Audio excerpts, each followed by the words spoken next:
DMZ was meant to be Activision's Tarkov killer.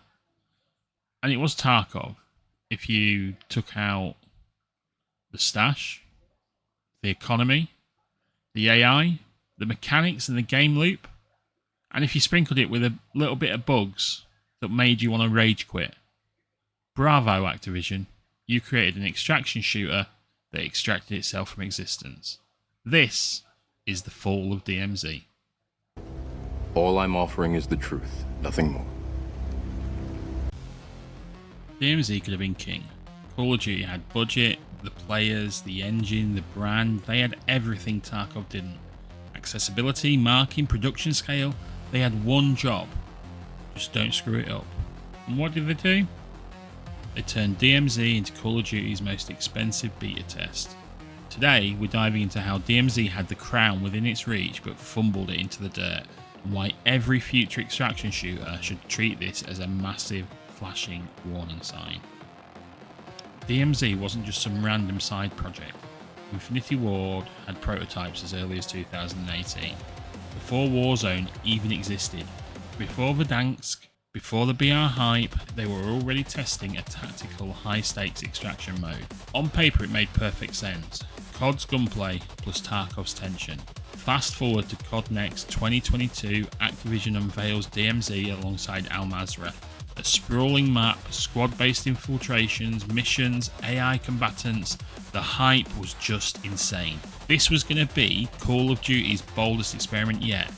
Streamers screamed, casuals dreamed, and Tarkov fans squinted. On November 16, 2022, DMZ dropped as a beta, which, spoiler alert, was Activision speak for, "We're not finishing this."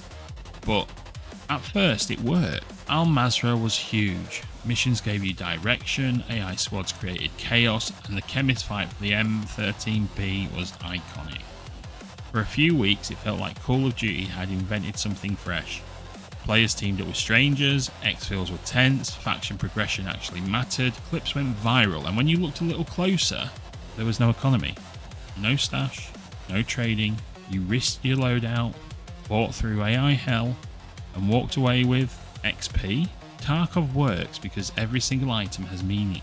COD stripped that out, and without stakes, extraction isn't extraction, it's just a checklist. And then came the cracks. The AI, inconsistent as hell. One raid, they are blind as stormtroopers. Next raid, they laser you through walls with 200-meter headshots. Balance, not even close. Then came the progression wipe in Season 2. Hours spent unlocking insured slots, rare weapons, mission chains, all gone overnight.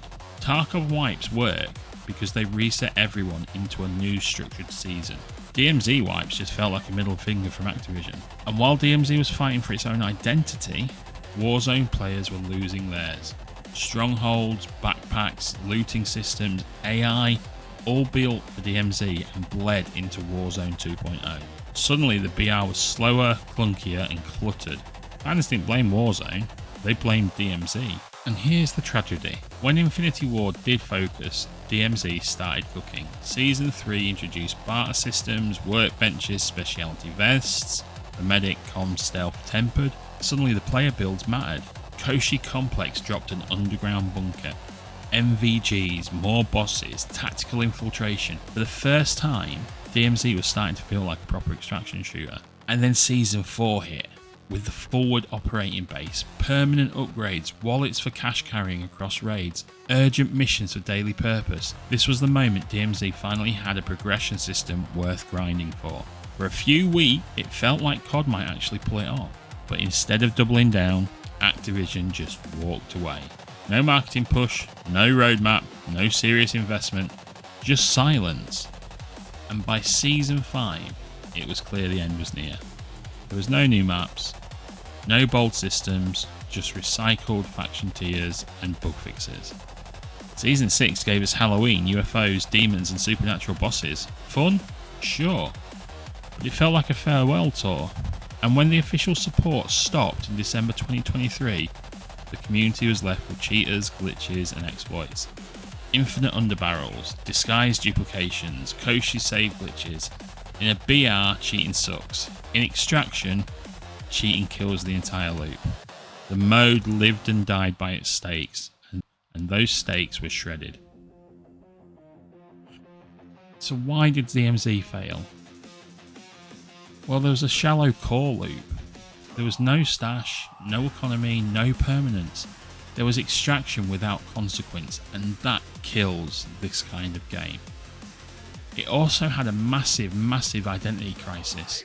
It was half BR, half Tarkov Lite, but it never really committed to either, and that was a huge mistake. The wipes and resets just didn't feel natural in the game. It didn't feel like there were points in time that it should happen. This destroyed the player trust, and instead of building and refreshing seasons, they just walked away. And the lack of support was the most painful. Everyone was looking at MW3 and what was going to happen, and Activision just abandoned DMZ. Just as it was finding its footing, just as it had a fan base, the content was unreal, and they just went, "This ain't for us," and walked off. It was the wrong publisher mindset. COD thrives on the annual churn. Extraction thrives on a long-term ecosystem. That's why players are still playing DMZ now. DMZ should scare every dev chasing the extraction wave. Not because the genre is doomed. No, you've got Tarkov, Arena Breakout Infinite, Delta Force, Grey Zone, Zero Saver. There is so many games out and so many games coming. They show that it can work. What they need to be scared of is the half measures, because the half measures will kill you. Extraction shooters demand patience, progression, long-term care. You can't fake the loop. You can't bolt it into your BR and hope it sticks. DMZ could have been king. It had everything it needed to dethrone Tarkov, to bring extraction to the mainstream. But instead, it's become a cautionary tale. A mode that promised the world, delivered a beta, and was quietly executed by its own publisher. An extraction shooter that couldn't even extract itself from Activision's incompetence. Thanks for watching. If you enjoyed it, let me know. If you agreed with what I've said, let me know. What can we learn from DMZ, and will DMZ 2.0 be any better? I really hope so. I absolutely love the game, and this is what introduced me to extraction shooters, and this is why I wanted to do this video. So thanks for watching. Speak to you all soon. Toodles, bye.